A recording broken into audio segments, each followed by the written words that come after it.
વડોદરા મહાનગરપાલિકા દ્વારા વડોદરા શહેરને ઉપનામ આપ્યું છે વડોદરા ખડોદરા। જે આપ જોઈ શકો છો, આજે આ મુખ્ય રોડ છે જે એસએસજી હોસ્પિટલથી આ કાળા ઘોડા જતો રોડ છે, ને આ રોડમાં ડ્રેનેજ લાઇન નાખવાના કારણે રોડને ખોદી નાખવામાં આવે છે। એક બાજુ કરોડો રૂપિયાના રોડ બનાવવામાં આવે છે, અને બીજી બાજુ કોઈને કોઈ બહારના હેઠળ ખોદીને કરોડો રૂપિયાનો રોડ ડેમેજ કરવામાં આવે છે। ડેમેજ થયા બાદ આ કોન્ટ્રાક્ટરો હાથ મૂકતા નથી।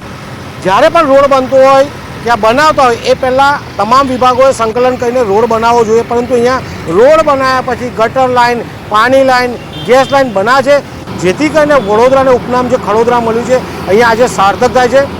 માનનીય મુખ્યમંત્રી સાહેબ હાલમાં પણ આવીને ગયા અને જણાવ્યું છે કે અમદાવાદ આગળ વધી ગયું છે, સુરત આગળ વધી ગયું છે, વડોદરા પાછળ કેમ?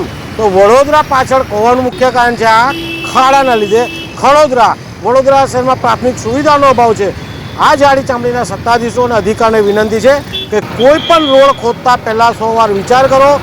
વડોદરા શહેરની જનતાના વેરાના રૂપિયા અહીંયા વપરાઈ રહ્યા છે, અને આ રોડ ડેમેજ થવાથી હવે અહીંયા ખાડા પડશે અને લોકોની કમરનો સામનો કરવો પડશે।